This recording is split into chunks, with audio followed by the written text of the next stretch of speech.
Hello everyone, welcome to super NEET. So अब हम लोग स्टार्ट कर रहे हैं ग्रुप 17 पी ब्लॉक का। ठीक है, पी ब्लॉक में हम लोग ग्रुप 16 कंप्लीट कर चुके हैं। अब हम लोग ग्रुप 17 स्टार्ट करते हैं। ठीक है, चलिए।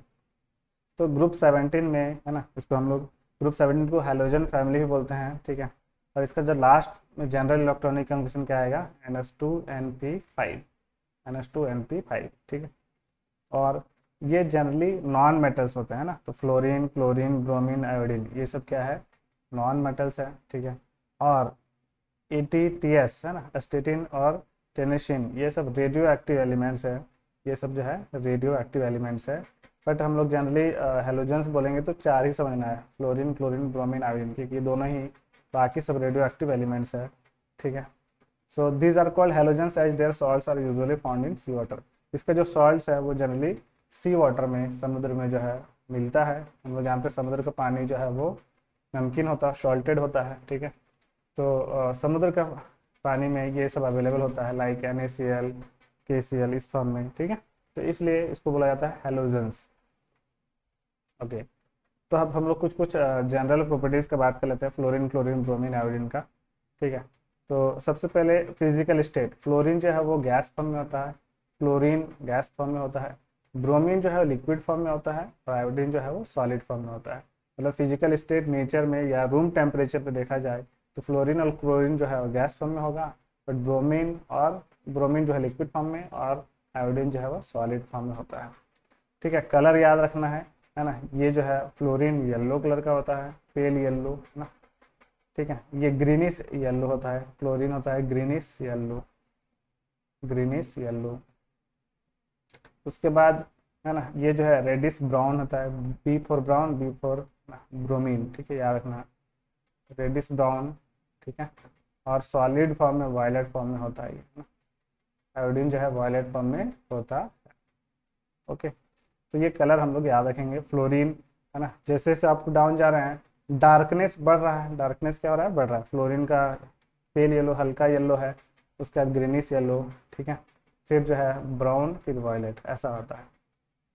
Okay, so the colour of the halogen is due to, यहाँ पे है ना, इरेज कर देते हैं। यहाँ पे कलर लिखा हुआ है ना, यहाँ पे। ठीक है, the colour of the halogen is due to the absorption of visible light by their molecules resulting in the excitation of outer electrons to higher energy level. मतलब ये जो मॉलिक्यूल्स है, like fluorine, chlorine, bromine, iodine, जब इस पर light पड़ता है तो ये लाइट को एब्जॉर्ब करते हैं। ठीक है, कोई भी कलर दिखाने का यही रीज़न है। यदि उस वो जो है, जो कलर है ना एब्जॉर्ब करेगा, उसका कम्प्लीमेंट्री कलर जो है दिखाई पड़ता है। ठीक है, कम्प्लीमेंट्री कलर मतलब जो एब्जॉर्ब करेगा वो दिखाई नहीं पड़ेगा, उसको अपोजिट दिखाई पड़ता है। ठीक है, तो एब्जॉर्प्शन ऑफ विजिबल लाइट को एब्जॉर्ब कर रहा है ना, और इसलिए हम लोग को कलर शो करता है। ठीक है। ओके, अब कुछ कुछ जनरल प्रॉपर्टीज हम लोग बात कर लेते हैं। फॉर एग्जांपल, ठीक है, अप टू डाउन जाएंगे तो साइज के बारे में बताओ, है ना। साइज बताओ, अप टू डाउन जाने से साइज क्या होगा, बढ़ेगा। तो फ्लोरीन का साइज सबसे छोटा, फिर क्लोरीन का, फिर ब्रोमीन का, फिर आयोडीन का। तो साइज जो है अप टू डाउन जाने से क्या होता है, इंक्रीज होता है। नंबर ऑफ शेल इंक्रीज होगा तो साइज भी क्या होगा, इंक्रीज होगा। ठीक है, फिर हम लोग बात करते हैं आयोनाइजेशन एनर्जी। आयोनाइजेशन एनर्जी भी क्या होगा, आयोनाइजेशन एनर्जी भी बढ़ेगा। सॉरी, आयोनाइजेशन एनर्जी साइज के इन्वर्सली पर तो घटेगा, यानी फ्लोरीन का ज़्यादा, फिर क्लोरीन का, फिर ब्रोमीन का, फिर आयोडीन का। क्यों, क्योंकि आयोनाइजेशन एनर्जी जो है वो साइज के इन्वर्सली प्रोपोर्शनल होता है। ठीक है, साइज बढ़ेगा तो आयोनाइजेशन एनर्जी घटेगा। आयोनाइजेशन एनर्जी मतलब इलेक्ट्रॉन को निकालने में जो एनर्जी लगेगा वो, है ना। थर्ड जो है इंपॉर्टेंट है, याद रखेंगे। ठीक है, इलेक्ट्रॉन एफिनिटी, इलेक्ट्रॉन एफिनिटी है ना, या इलेक्ट्रॉन गेन इंथैल्पी जिसको बोलते हैं, इलेक्ट्रॉन एफिनिटी, या फिर negative electron gain enthalpy. Negative, कभी नेगेटिव इलेक्ट्रॉन गेन इंथैल्पी बोलेगा तो यही समझना, नेगेटिव इलेक्ट्रॉन गेन इंथैल्पी। होता क्या है, इलेक्ट्रॉन को गेन करने में जो एनर्जी रिलीज होता है ना, उसको बोलते हैं इलेक्ट्रॉन एफिनिटी। तो फ्लोरीन जो एक इलेक्ट्रॉन गेन करेगा तो एफ पे माइनस आ जाएगा, स्टेबल हो जाएगा, तो एनर्जी क्या होगा, रिलीज होगा। जब भी स्टेबिलिटी आता है तो एनर्जी क्या होता है, रिलीज। क्लोरीन उसी तरह इलेक्ट्रॉन लेगा, Cl माइनस आ जाएगा, स्टेबल हो जाएगा। स्टेबल मतलब 8 इलेक्ट्रॉन आ जाएगा ऑक्टेट में, तो ये फिर से एनर्जी रिलीज करेगा। तो ध्यान रखना है कि इस केस में है ना, फिर से साइज का ही यूनिवर्सली पोर्शन होता है, but fluorine, chlorine, bromine, iodine ऐसा ऑर्डर नहीं होगा इस केस में। ठीक है, यहाँ पे थोड़ा सा चेंज है, थोड़ा सा चेंज क्या है, क्लोरीन का ज़्यादा होता है फ्लोरीन से, है ना, क्लोरीन का ज़्यादा होता है फ्लोरीन से। ठीक है, और ब्रोमीन फिर आयोडीन ऐसा बोल सकते हैं। इसका रीज़न क्या है, इसका रीज़न है कि फ्लोरीन का साइज, फ्लोरीन एफ का जो साइज है बहुत छोटा होता है, तो जब इलेक्ट्रॉन ऐड करते तो रिपल्सन होता है ना, रिपल्सन होगा मतलब उतना अमाउंट ऑफ एनर्जी रिलीज नहीं होगा। ठीक है, तो लिखेंगे इसका रीज़न क्या है, ड्यू टू स्मॉलर साइज, ठीक है, repulsion occurs between electron, repulsion between electron, है ना, इलेक्ट्रॉन में क्या होगा, रिपल्सन होगा, देयरफॉर उसका है ना इलेक्ट्रॉन गेन करने के बाद उतना एनर्जी रिलीज नहीं होगा, मतलब अनस्टेबल हो जाता है। ठीक है, तो याद रखना है क्लोरीन का सबसे ज़्यादा है। ठीक है, अप टू डाउन जाने से बढ़ना चाहिए था, सॉरी घटना चाहिए था, है ना, तो घट तो रहा है, लेकिन फ्लोरीन से भी क्या हो जाएगा, कम। इसका रीज़न समझ गए, स्मॉलर साइज है, मान के चलो ना फ्लोरीन है, फ्लोरीन में फर्स्ट ऑर्बिट पे 2 इलेक्ट्रॉन है, सेकंड में 7 है ना, फ्लोरीन का एटॉमिक नंबर 9 हो गया, 2,7। और वही क्लोरीन का बात करें तो 287। तो बोलोगे सर है ना, ये फर्स्ट ऑर्बिट, ये सेकंड और ये थर्ड ऑर्बिट है ना का साइज बड़ा हो गया, और इसमें 7 इलेक्ट्रॉन, और इसमें देखो छोटा साइज है, इसमें 7 इलेक्ट्रॉन, तो पास में अभी है इलेक्ट्रॉन, कहाँ पे है, पास में। अब सोचो कि यहाँ पे इलेक्ट्रॉन ऐड करवाना है, यदि इसमें इलेक्ट्रॉन ऐड करा रहे हैं तो इलेक्ट्रॉन में बहुत रिपल्सन होने वाला है, क्योंकि पास में इलेक्ट्रॉन है। और यहाँ पे देखो, जब यहाँ पे इलेक्ट्रॉन ऐड कराना है, ठीक है, तो इलेक्ट्रॉन थोड़ा दूर में है, तो रिपल्सन बहुत कम होगा, या आसानी से ऐड हो जाएगा। आसानी से ऐड होगा तो एनर्जी उसमें ज़्यादा रिलीज होगा क्लोरीन में, बट फ्लोरीन में ऐसा नहीं होगा। ठीक है, फ्लोरीन में जो ऐसा नहीं होगा। तो ये भी जो है इलेक्ट्रॉन एफिनिटी भी जो है साइज के इन्वर्सली प्रोपोर्शनल है, बट एक्सेप्शनल यहाँ पे ध्यान रखना है, एक्सेप्शनल केस है, ध्यान रखना है कि क्लोरीन का ज़्यादा होता है। पूछ भी लेता है कि है ना क्लोरीन का ज़्यादा क्यों होता है, why the negative electron gain enthalpy of chlorine is greater than that of fluorine. तो due to smaller size in fluorine there is electron repulsion between electron है ना, hence electron affinity of fluorine is less than that of chlorine. ठीक है, ऐसा हम लोग बोल सकते हैं, याद रखना, ये इंपॉर्टेंट है। Okay, so next electron affinity के बाद हम लोग बोल सकते हैं इलेक्ट्रोनेगेटिविटी, है ना, इलेक्ट्रोनेगेटिविटी मतलब इलेक्ट्रॉन लेने का टेंडेंसी, उसको बोलते हैं इलेक्ट्रोनेगेटिविटी। ठीक है, इलेक्ट्रॉन लेने का टेंडेंसी किसका ज़्यादा होगा, मतलब बॉन्डेड इलेक्ट्रॉन को खींचने का टेंडेंसी। हम लोग जानते हैं फ्लोरीन का इलेक्ट्रॉन सबसे ज़्यादा होता है, फ्लोरीन फिर क्लोरीन फिर ब्रोमीन फिर क्लोरीन। ठीक है, इलेक्ट्रॉनिक वैल्यू याद रखेंगे, तो इलेक्ट्रॉनिक वैल्यू पॉलिंग स्केल में फ्लोरीन का 4 होता है, क्लोरीन का 3, इसका 2.5, इसका 2.8 और इसका 2.5। ठीक है, तो वैल्यू जो है अप टू डाउन जाने से घटता है। ठीक है, तो ये इलेक्ट्रोनेगेटिविटी वैल्यू हो गया। फिर नेक्स्ट होता है बॉन्ड लेंथ, है ना, बॉन्ड लेंथ बात करें तो फ्लोरीन है ना, फ्लोरीन का देखो साइज छोटा है, क्लोरीन का साइज थोड़ा सा बड़ा होगा, है ना, उसके बाद ब्रोमीन का और थोड़ा साइज बड़ा होगा, आयोडीन का साइज और ज़्यादा बड़ा, क्योंकि अप टू डाउन जा रहा है तो साइज बढ़ रहा है, साइज बढ़ेगा तो लेंथ भी बढ़ेगा। तो बॉन्ड लेंथ देखा जाए तो आयोडीन वाला में बॉन्ड लेंथ क्या होगा, सबसे ज़्यादा होगा। ठीक है, ऑक्सीडाइजिंग प्रॉपर्टी, बॉन्ड जो है ऑक्सीडाइज होने की टेंडेंसी ज़्यादा रखता है। ठीक है, तो एक तो हम लोग इलेक्ट्रोकेमिकल सीरीज से बोल सकते हैं, इलेक्ट्रोकेमिकल सीरीज में जो फ्लोरीन है सबसे नीचे होता था, फिर क्लोरीन फिर ब्रोमीन फिर आयोडीन, जो नीचे तरफ रहता है उसका ऑक्सीडाइजिंग टेंडेंसी ज़्यादा होता है। ठीक है, और जो ऊपर तरफ रहता है इलेक्ट्रोकेमिकल सीरीज में, जिसका रिडक्शन पोटेंशियल नेगेटिव आएगा, उसको रिड्यूसिंग प्रॉपर्टी शो करता है, और जो नीचे तरफ रहेगा वो ऑक्सीडाइजिंग प्रॉपर्टी शो करता है। या ऐसा सोचो ना कि कौन जो इलेक्ट्रॉन गेन करता है, जो इलेक्ट्रॉन गेन करेगा, ठीक है, जो इलेक्ट्रॉन क्या करेगा, गेन करेगा, गेन कौन करेगा, जो नॉन मेटल्स रहेंगे, नॉन मेटल्स इलेक्ट्रॉन गेन करता है, आसानी से इलेक्ट्रॉन गेन कर लेगा। जैसे यहाँ पे फ्लोरीन आसानी से इलेक्ट्रॉन गेन कर लेगा, है ना, क्लोरीन फिर ब्रोमीन फिर आयोडीन। तो यहाँ पे ऑक्सीडाइजिंग प्रॉपर्टी देखेंगे तो F2 का ज़्यादा होगा, फिर Cl2 का, फिर Br2 का, फिर IO2 का। ठीक है, ऑक्सीडाइजिंग प्रॉपर्टी मतलब ऑक्सीडेशन नंबर, ऑक्सीडाइजिंग प्रॉपर्टी मतलब ऑक्सीडेशन नंबर डिक्रीज कर सकता है ना, हम लोग पढ़े थे ना, ऑक्सीडाइजिंग एजेंट क्या है, जो अपना ऑक्सीडेशन नंबर क्या करेगा, डिक्रीज करेगा। तो फ्लोरीन है सपोज, है ना, अभी F2 के फॉर्म में, एक इलेक्ट्रॉन या F के फॉर्म में, मान लो एक इलेक्ट्रॉन लेगा तो F माइनस आ जाएगा। तो यहाँ पे फ्लोरीन जो है जीरो फॉर्म में है, यहाँ पे किस फॉर्म में है, -1, तो ऑक्सीडेशन नंबर घट गया। ऑक्सीडेशन घट गया तो ये ऑक्सीडाइजिंग प्रॉपर्टी या ऑक्सीडाइजिंग एजेंट कहलाएगा। तो फ्लोरीन सबसे ज़्यादा ऑक्सीडाइजिंग, तो तुरंत इलेक्ट्रॉन ले लेगा, तुरंत इलेक्ट्रॉन, क्योंकि फ्लोरीन का इलेक्ट्रोनेगेटिविटी भी ज़्यादा है, इलेक्ट्रॉन लेने की टेंडेंसी क्या है, ज़्यादा है, तुरंत इलेक्ट्रॉन लेगा और तुरंत F- बना लेगा। उसके बाद क्लोरीन, फिर आयोडीन, है ना, याद रखना है। तो ऑक्सीडाइजिंग प्रॉपर्टी जो है यहाँ पे फ्लोरीन का सबसे ज़्यादा है।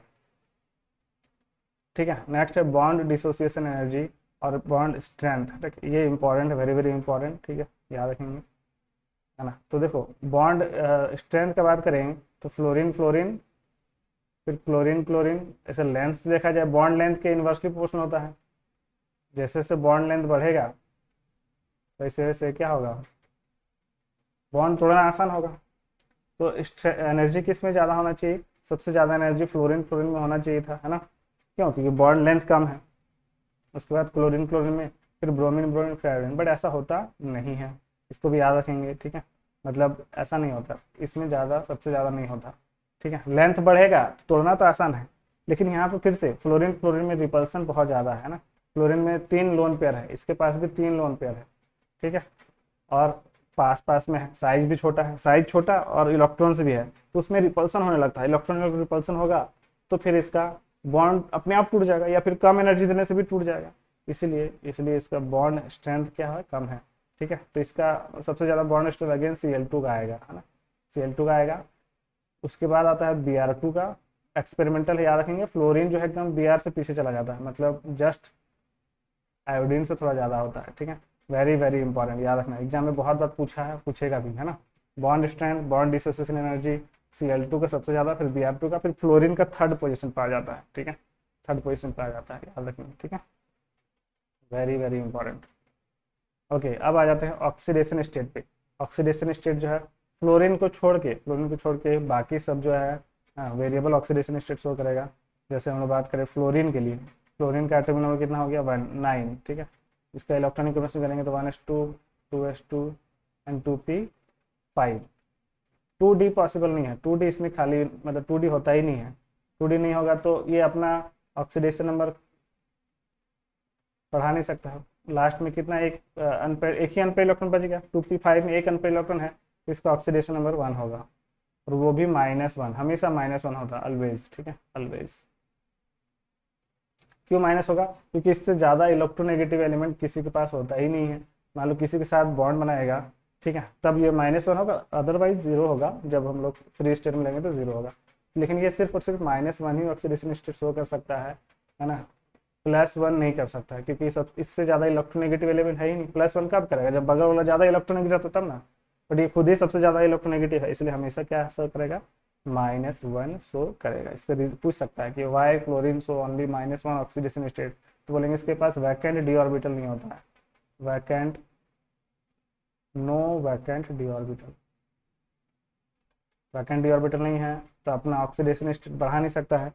ठीक है, तो एक ही जो रहेगा, एक ही रहेगा, एक ही में भी क्या रहेगा, सिर्फ माइनस, प्लस भी नहीं आएगा, है ना। वही क्लोरीन का बात करें, है ना, क्लोरीन क्लोरीन का बात करेंगे तो 1s2 2s2 2p6 3s2 and 3p5 ऐसा होगा। और 3d इसका खाली है, 3d खाली है।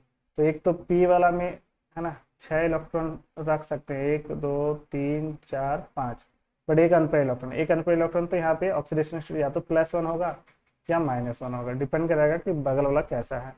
ठीक है, जनरली -1 होगा, लेकिन +1 भी हो सकता है ना, बगल वाला ज़्यादा इलेक्ट्रोनेगेटिव है तो। ठीक है, अब यहाँ पे देखो वैलेंस शेल तो ये पूरा है। ठीक है, अब यहाँ पे सपोज एक एक्साइटेड स्टेट, है ना, एक बार एक्साइटेड कर देंगे तो जो पेयर्ड इलेक्ट्रॉन था वो खाली में चला जाएगा, मतलब डी वाला तो खाली था।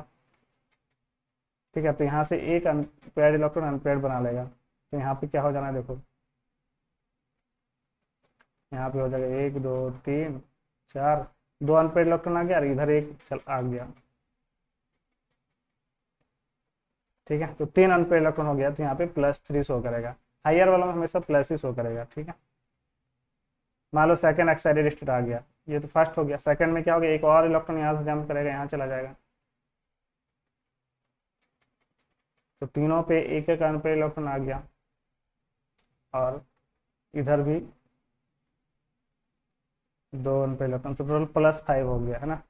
एक और एक्साइटेड स्टेट हो सकता है, कैसे हो सकता है, क्योंकि इसका जो वैलेंस शेल में 3s भी तो है, ये जो 3s तो पेयर्ड ना था, ये तो पेयर्ड ही चल रहा है अभी, इसको भी हम लोग अनपेयर्ड कर सकते हैं।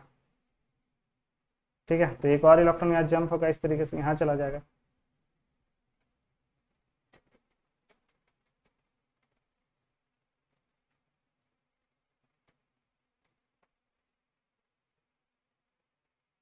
ठीक है, तो टोटल अब कितना हो गया, 1 2 3 4 5 6 7, 7 हो गया, तो +7 दिखा सकता है।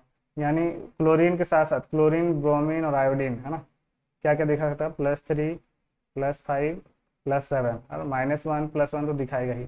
तो इसके अलावा भी हम लोग, मतलब -1 तो फ्लोरीन सिर्फ दिखाता है, और क्लोरीन जो है -1 +1 +3 +5 +7, ये तीनों दिखा सकता है, क्लोरीन, ब्रोमीन और आयोडीन। ठीक है, तो ये हम लोग को ध्यान में रखना है। ठीक है, ये इसका ऑक्सीडेशन स्टेट हो गया है ना। फ्लोरीन सिर्फ एक ही दिखाएगा, -1, इसका रीजन है नो वैकेंट डी ऑर्बिटल, या no any empty D orbital है ना। उसके बाद एनोमलस बिहेवियर ऑफ फ्लोरीन, जिस तरह हम लोग हर एक ग्रुप में पढ़ रहे हैं उस तरह फ्लोरीन भी एनोमलस बिहेवियर शो करेगा, इसका भी रीजन वही है ना। Smaller size due to small, जिसमें पहले भी वही लिखते थे वही, स्मॉलर साइज, ठीक है, and high electronegativity, high electronegativity, highest बोल दो, हाई नहीं, हाईएस्ट इलेक्ट्रोनेगेटिविटी। ठीक है, स्मॉलर साइज और हाईएस्ट इलेक्ट्रोनेगेटिविटी होने की वजह से थोड़ा सा बिहेवियर अलग शो करता है। ठीक है, ओके, तो ये था एनोमलस बिहेवियर। अब आ जाते हैं केमिकल रिएक्टिविटी है ना, chemical reactivity, reactivity with hydrogen. तो हाइड्रोजन के साथ यदि हेलोजन रिएक्शन करते हैं, फॉर एग्जांपल हाइड्रोजन और हेलोजन, हेलोजन को एक्स से दिखाते हैं, रिएक्शन करेगा तो HX टाइप का बना लेगा, HX बैलेंस कर लेंगे 2HX, यहाँ पे एक्स की जगह कुछ भी हो सकता है, फ्लोरीन, क्लोरीन, ब्रोमीन, आयोडीन। ठीक है, ठीक है, तो ये हो गया है ना। अब देखो, जब हम लोग बात करते हैं एसिडिक स्ट्रेंथ का, तो देखो HX मतलब HF, फिर HBr, फिर Cl होगा पहले ना, HCl फिर Br, अप टू डाउन जाएंगे तो लेंथ बढ़ेगा है ना, HCl HBr फिर HI। तो अब देखो बॉन्ड बढ़ेगा तो लेंथ बढ़ेगा, तो बॉन्ड तोड़ना आसान होगा, तो बॉन्ड लेंथ तो बढ़ रहा है बट स्ट्रेंथ घटेगा, स्ट्रेंथ क्या होगा, घटेगा, तो H+ देने का टेंडेंसी बढ़ेगा, मतलब आसानी से H+ निकल जाएगा, तो जो आसानी से H+ निकल जाएगा वो ज़्यादा एसिडिक कहलाएगा। ठीक है, तो जैसा हम लोग ग्रुप 16 में भी कर चुके हैं, बिल्कुल उसी तरीके से। ठीक है, बॉन्ड डिसोसिएशन एनर्जी हम लोग बात करेंगे हाइड्राइड्स का, तो किसका एनर्जी ज़्यादा लगेगा, तो HF का ज़्यादा लगेगा है ना, HF का ज़्यादा, क्योंकि इसका बॉन्ड लेंथ कम है। फिर HCl का लगेगा, फिर HBr का, फिर HI का। ठीक है, बॉन्ड स्ट्रेंथ है ना, सबसे ज़्यादा HF में है, HF में बॉन्ड स्ट्रेंथ ज़्यादा है। बॉन्ड लेंथ की बात करेंगे तो जस्ट उल्टा होगा, लेंथ तो HF में सबसे कम, फिर HCl में, फिर HBr में, HI में सबसे ज़्यादा बॉन्ड लेंथ होगा। ठीक है, एसिडिक करेक्टर कौन आसानी से है ना, कौन आसानी से H+ दे देगा, तो जिसका बॉन्ड एनर्जी कम है, बॉन्ड एनर्जी कम है, बॉन्ड एनर्जी कम किसका है, HI का, ये आसानी से टूट जाएगा, तो इसका एसिडिक स्ट्रेंथ क्या होगा, ज़्यादा होगा, HI का सबसे ज़्यादा एसिडिक नेचर का होता है। ठीक है, रिड्यूसिंग प्रॉपर्टी, रिड्यूसिंग प्रॉपर्टी मतलब हाइड्रोजन देने का टेंडेंसी, फिर से वही होगा, हाइड्रोजन कौन आसानी से दे देगा, हाइड्रोजन कौन आसानी से दे देगा, अगेन HI।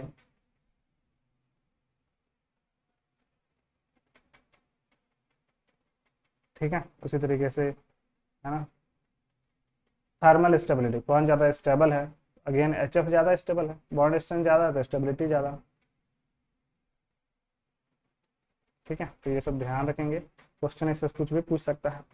बॉइलिंग पॉइंट है ना, बॉइलिंग पॉइंट जो है ना, अप टू डाउन जाएंगे तो बॉइलिंग पॉइंट क्या होगा, है ना, मॉलिक्यूलर मास बढ़ेगा तो बॉइलिंग पॉइंट भी बढ़ेगा, बट HF यहाँ पे हाइड्रोजन बॉन्ड बनाएगा तो इसका बॉइलिंग पॉइंट फिर से क्या हो जाएगा, कम, ऐसे तो बढ़ना चाहिए था, तो HF का, सॉरी, बढ़ेगा तो HF का ज़्यादा हो जाता है HCl से।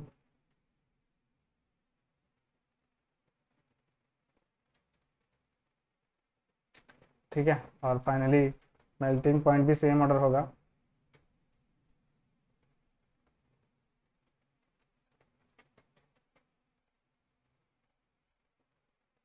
ठीक है।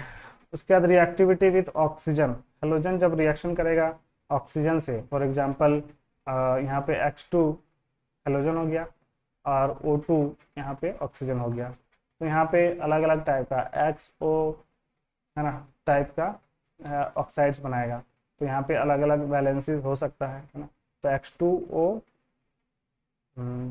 H2O टाइप का, यहाँ पे ऑक्सीजन का वैलेंसी 2 हो गया, इसका यहाँ पे कुछ भी वैलेंसी हो सकता है, ठीक है। तो इस टाइप का कोई ऑक्साइड्स बनाएगा, ठीक है। फॉर एग्जांपल यहाँ देख सकते हो जैसे OF2 है ना, OF2 फ्लोरीन के साथ OF2 बनाएगा, या O2F2 बनाएगा फ्लोरीन के साथ, फ्लोरीन के साथ OCl2 या O2Cl या Cl2O6 Cl2O7, ब्रोमीन के साथ Br2O BrO2 BrO3, आयोडीन के साथ I2O5।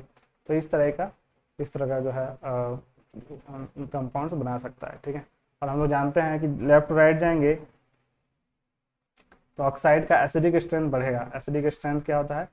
Acidic strength, acidic character या स्ट्रेंथ बढ़ेगा।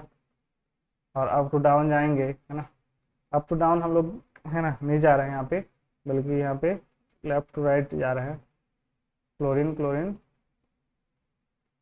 ब्रोमीन आयोडीन, ठीक है। अच्छा, एक तरह से हम लोग ये हम लोग लेफ्ट टू राइट नहीं जा रहे हैं, सॉरी है ना। क्लोरीन क्लोरीन ब्रोमीन आयोडीन वो तो अप टू डाउन जा रहे हैं ना, अप टू डाउन जाएंगे तो मेटेलिक कैरेक्टर क्या होगा? घटेगा। मेटेलिक कैरेक्टर बढ़ेगा, सॉरी नॉन मेटेलिक कैरेक्टर घटेगा। तो यहाँ पे सिंपली याद रखना है कि एसिडिक स्ट्रेंथ जो ऑक्सीडेशन नंबर का डायरेक्टली प्रोपोर्शनल होगा, acidic strength directly proportional to oxidation number, ठीक है। जैसे यहाँ पे पूछेगा Cl2O ClO2 Cl2O6 Cl2O7, इसमें सबसे ज़्यादा एसिडिक स्ट्रेंथ किसका होगा? तो बोलेंगे इसका ज़्यादा होगा, क्योंकि यहाँ पे Cl का ऑक्सीजन +7 है, यहाँ पे है +6 है ना। तो इस तरीके से ओके, जैसे जैसे ऑक्सीडेशन में बढ़ेगा एसिडिक स्ट्रेंथ भी बढ़ेगा, ठीक है। चलिए, अदर हेलोजन्स के साथ रिएक्टिविटी कैसा होगा? मान लो एक हेलोजन है, ठीक है, दूसरा हेलोजन मान लो X2 फॉर्म में और X2 डैश के फॉर्म में रहेगा, तो यहाँ पे X डैश फॉर्म में रहेगा और यहाँ पे N लगा जाएगा, ठीक है। तो ये जो है इंटर हेलोजन कंपाउंड कहलाता है, ये बोलते हैं हम लोग इसको इंटर हेलोजन कंपाउंड। हम लोग पढ़ेंगे इंटर हेलोजन कंपाउंड, ठीक है। फॉर एग्जांपल यहाँ आ जाएगा N का वैल्यू यहाँ क्या क्या हो सकता है? 1 3 5 7, और X जो है वो small sorry larger size atom हो गया, लार्जर साइज हेलोजन, बड़ा साइज वाला X होगा, और X डैश होगा स्मॉलर साइज वाला, स्मॉलर साइज, ठीक है। और N का वैल्यू यहाँ 1 3 5 7 हो सकता है, क्योंकि ऑक्सीडेशन नंबर 1 3 5 7 होता है। फॉर एग्जांपल ले लेंगे यहाँ पे ClF3, तो देखो यहाँ पे N की जगह 3 आ गया, और ये वाला लार्जर साइज का है, ये स्मॉलर साइज का है, ठीक है। तो हम लोग पढ़ेंगे इंटर हेलोजन कंपाउंड्स डिटेल से, उसका प्रिपरेशन पढ़ेंगे, है ना। अब आ जाते हैं कंपाउंड्स ऑफ हेलोजन, ठीक है। हेलोजन का कौन कौन सा कंपाउंड्स है? तो हम लोग मेनली पढ़ना है क्लोरीन के बारे में, Cl2 के बारे में, दूसरा हाइड्रोजन क्लोराइड HCl के बारे में, ठीक है। चलिए, तो हम लोग पढ़ेंगे क्लोरीन के बारे में। तो क्लोरीन का फार्मूला होता है Cl2, हम लोग को पता ही है ना। कुछ कुछ प्रिपरेशन करने का तरीका पता होना चाहिए हम लोग को। जैसे सबसे पहले by heating manganese dioxide with concentrated hydrochloric acid, ठीक है। मैंगनीज डाइऑक्साइड मतलब MnO2 है ना, MnO2 का हम लोग HCl से रिएक्शन कराएंगे तो जो है Cl2 बन जाता है, MnCl2 बन जाएगा। Mn और Cl MnCl2, hydrogen oxygen H2 बना लेगा, और साथ ही साथ क्लोरीन गैस रिलीज होता है, साथ ही साथ क्लोरीन गैस क्या होगा? रिलीज हो जाएगा, ठीक है। तो यहाँ पे देख सकते हो MnO2 प्लस HCl रिएक्शन करेगा तो MnCl2 प्लस H2O, और साथ साथ क्लोरीन गैस रिलीज हो जाएगा, ठीक है। बहुत ही आसान है, कुछ कुछ प्रिपरेशन हम लोग को याद रखना होगा।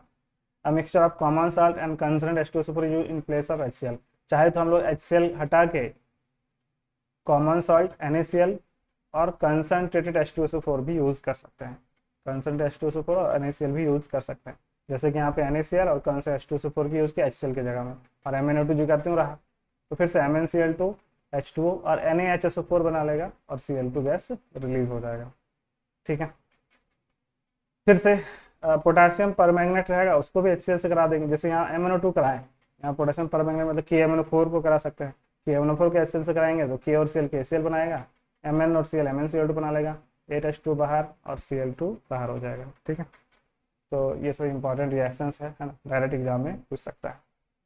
डिकन्स प्रोसेस, डिकन्स प्रोसेस क्या है? ऑक्सीडेशन ऑफ हाइड्रोजन क्लोराइड, मतलब HCl को हम लोग ऑक्सीडेशन कराएंगे, ठीक है, और in presence of oxygen, atmospheric oxygen, जैसे HCl को O2 कराएंगे तो Cl2 बनेगा और H2 बनेगा, मतलब हाइड्रोजन ऑक्सीजन मिलकर बना लेगा H2O, क्लोरीन अलग हो जाएगा और Cl2 बना लेगा।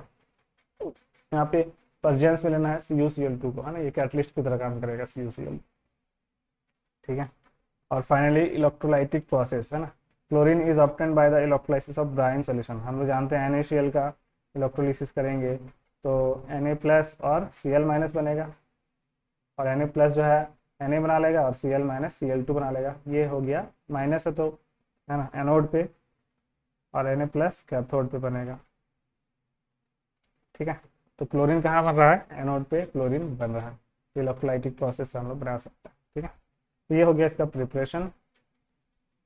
अब आ जाते हैं कुछ कुछ प्रॉपर्टीज़ के बारे में, है ना, कुछ कुछ प्रॉपर्टीज़, क्या क्या प्रॉपर्टीज़ है उसके बारे में हम डिस्कस करते हैं।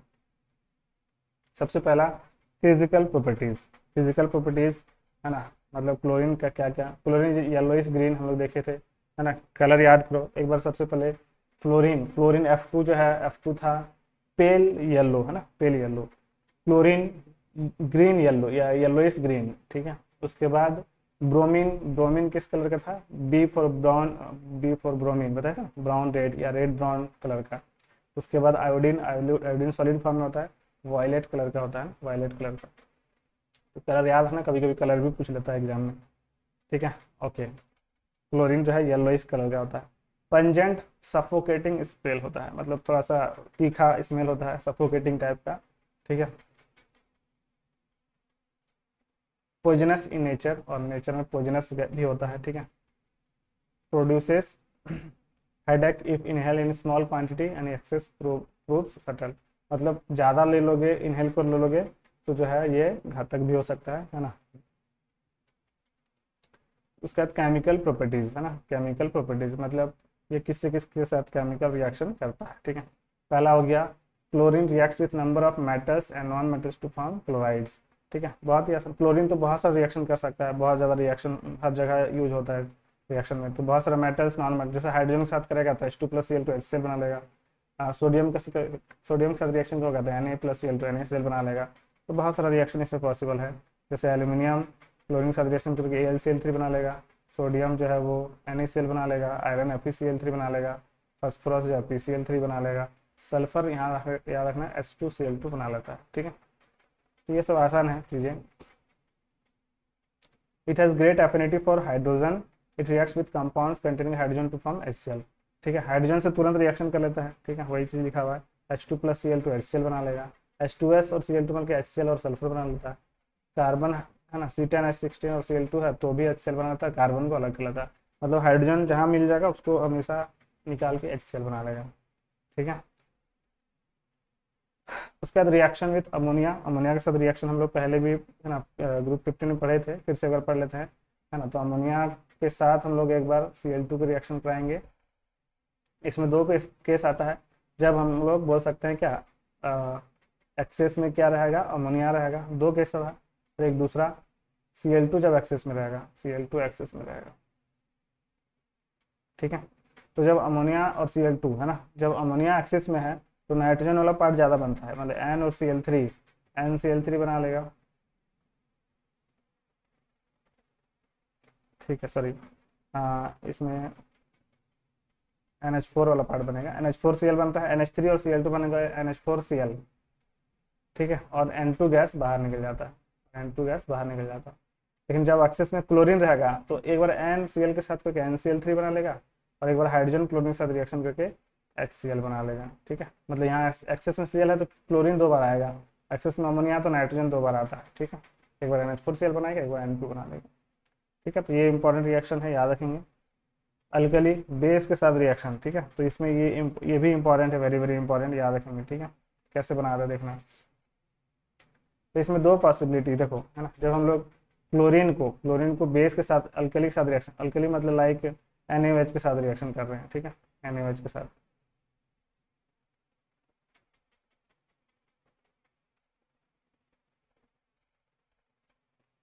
ठीक है। तो NaOH दो पॉसिबिलिटी है इसका, या तो कोल्ड एंड डाइल्यूट रहेगा, कोल्ड एंड डाइल्यूट, और ये हॉट एंड कंसनट्रेटेड, मतलब जब NaOH बहुत ज़्यादा कंसनट्रेटेड रहेगा और हॉट रहेगा तो, और एक बार क्लोरीन मतलब NaOH जब कोल्ड एंड डाइल्यूट रहेगा तो ये वेरी वेरी इंपॉर्टेंट रिएक्शन है ना। NaOH की जगह KOH भी हो सकता था, KOH भी सेम रिएक्शन होगा, KOH भी हो सकता था, cold and dilute, cold and dilute, hot and concentrated, सब में एक ही जैसा बनेगा है ना। यहाँ पे रिएक्शन हो सकता था CaOH को होल 2 से भी हो सकता है, कैल्शियम हाइड्रोक्साइड, ये भी cold and dilute, cold and dilute, ठीक है, hot and concentrated, hot and, दो केस आएगा, ठीक है। तो इसमें बनता कैसे है, ठीक है, वो बताते हैं ना। तो देखो ध्यान रखना है कि इसमें दो पॉसिबिलिटी है ना, याद रखना है कि जब जब हम लोग इसको रिएक्शन कराते हैं, दो पॉसिबिलिटी है, cold and dilute and hot and concentrated. मान के चलो यहाँ पे NaOH को Cl2 के साथ रिएक्शन करा दी, ठीक है, तो एक Na और Cl, NaCl बना लेगा, ठीक है। और जब इसको कोल्ड एंड डाइल्यूट रखेंगे, कोल्ड एंड डाइल्यूट है ना, तो NaOCl बनाता है, याद रखेंगे NaOCl,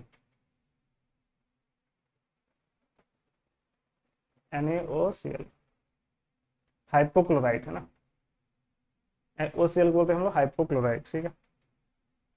और साथ ही साथ है ना हाइड्रोजन ऑक्सीजन मिलकर H2 बना लेगा, ठीक है। तो ये इस तरीके से है ना, कोल्ड एंड डाइल्यूट रहेगा तो NaOCl बनेगा। यदि यहाँ पे हॉट एंड कंसनट्रेटेड रहता, ध्यान रखना है, hot and concentrated, hot and concentrated, तो NaCl तो बनेगा ही, यहाँ पे NaOCl की जगह NaClO3 बनेगा, ClO3 मतलब OCl माइनस वाला और ClO3 माइनस वाला है ना। OCl माइनस कब बनेगा, जब यहाँ पे कोल्ड एंड डाइल्यूट होगा, कोल्ड एंड डाइल्यूट होगा। और ClO3 माइनस कब बनेगा, जब हॉट एंड कंसनट्रेटेड रहेगा, हॉट एंड कंसनट्रेटेड रहेगा, ठीक है, ध्यान रखना। तो NaCl3 इसको बोलते हैं क्लोरेट है ना, ये हो गया हाइपोक्लोराइट, क्लोराइट, और इसका नाम है क्लोरेट, क्लोरेट, सोडियम क्लोरेट, और H2 तो बाहर निकलना ही है, ठीक है। बाकी बैलेंस करना है, बैलेंस करते समय इधर इसमें तो कोई दिक्कत नहीं होगा, इसमें खाली 5 NaCl याद रखेंगे सेकंड वाले में, तो 5 और 6, यहाँ पे 6 NaOH लगा लेंगे तो बैलेंस हो जाएगा। बाकी हाइड्रोजन बैलेंस करना है, ऑक्सीजन बैलेंस करना है, ठीक है।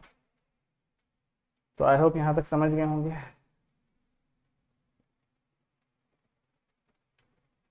उसके बाद ऑक्सीडाइजिंग प्रॉपर्टी है ना, ऑक्सीडाइजिंग प्रॉपर्टी की बात कर लेते हैं, है ना। इस टाइप से हम लोग NaOH के साथ COH को होल 2 भी कर सकते हैं, उसमें भी रिएक्शन ऐसा ही बनेगा, उसको ट्राई करना, ठीक है। ऑक्सीडाइजिंग प्रॉपर्टी मतलब जो क्लोरीन है, क्लोरीन का ऑक्सीडेशन स्टेट अभी क्या है, 0 है, तो जो अपना ये अपना ऑक्सीडेशन में घटा सकता है, -1 में जा सकता है, इसको इसका ऑक्सीडाइजिंग प्रॉपर्टी बोलते हैं। यानी देखो Cl2 जो है 0 पे है, 0 से जब HCl बनाएगा तो -1 पे चला गया, तो ये ऑक्सीडाइजिंग एजेंट की तरह काम कर रहा है। ऑक्सीडाइजिंग एजेंट करेगा तो दूसरे को ऑक्सीडेशन में बढ़ा देगा, जैसे H2S है, यहाँ -2 है तो 0 चला गया, ऑक्सीडेशन में बढ़ा दिया। यहाँ प्लस है तो +6 में चला गया, +4 है तो +6 बढ़ा दिया, ठीक है। यहाँ पे कितना 3 है तो 5 में चला गया, ऑक्सीडेशन में बढ़ा दे रहा है। यानी Cl2 HCl में कन्वर्ट होगा और H2S S में कन्वर्ट होगा, ठीक है। और बाकी जो है बैलेंस कर लेंगे, ठीक है, बैलेंस कर लेंगे। फॉर एग्जाम्पल यहाँ पे है ना, मान के चलो यहाँ लिखा रहा था Cl2 + H2S, तो क्या बनता, बन जाता HCl + H2S, किस में कन्वर्ट हो रहा है, S में, बस बाकी इसको बैलेंस करना है, ठीक है। इस तरीके से हम लोग रिएक्शन कंप्लीट कर सकते हैं। Cl2 कन्वर्ट हो जाएगा HCl में और H2S वाला पार्ट कन्वर्ट हो जाएगा S में, इस तरह सब रिएक्शन लिख सकते हैं हम लोग, ओके। उसके आता है ब्लीचिंग प्रॉपर्टी है ना। ब्लीचिंग प्रॉपर्टी मतलब जैसे हम लोग जैसे ही Cl2 को वाटर में डिजोल्व करते हैं ना, HOH है ना, तो यहाँ पे HCl बनाता है, मतलब H2 में जैसे डिजोल्व करते हैं तो HCl बनाएगा और नेसेंट ऑक्सीजन रिलीज होता है, बैलेंस कर लेंगे, नेसेंट ऑक्सीजन रिलीज होता है, नेसेंट ऑक्सीजन इसको बोलते हैं। और इसी की वजह से ऑक्सीडाइजिंग नेचर शो करता है ना, ऑक्सीडाइजिंग नेचर भी और ब्लीचिंग प्रॉपर्टी भी। ब्लीचिंग प्रॉपर्टी क्या होता है, इसी नेसेंट ऑक्सीजन को कलर्ड कंपाउंड से, कोई कलर्ड कंपाउंड से रिएक्शन कराएंगे तो कलरलेस बना देगा, कलरलेस, ठीक है, कलरलेस बना देगा, ठीक है। तो इसको हम लोग इसी को जैसे मान के चलो कि यहाँ पे है ना, ये है ना Cl2 का H2 में डाल दिए और यहाँ पे कोई मान लो रोज़ है ना, गुलाब डाल दिए, तो गुलाब का जो कलर है ना, रेड से किस में कन्वर्ट हो जाएगा, कलरलेस में, मतलब कलरलेस हो जाएगा। ठीक है, तो ये इसका ब्लीचिंग प्रॉपर्टी हो गया। So it is a powerful bleaching agent.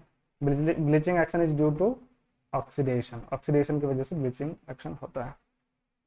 ठीक है, तो ये द इंड, सॉरी ये ग्रुप क्लोरीन का द इंड हुआ है, चैप्टर अभी द इंड नहीं हुआ है। तो आज इतना ही रखते हैं, ठीक है, फिर हम लोग नेक्स्ट क्लास में मिलेंगे इसके आगे वाला part. Okay, so thank you.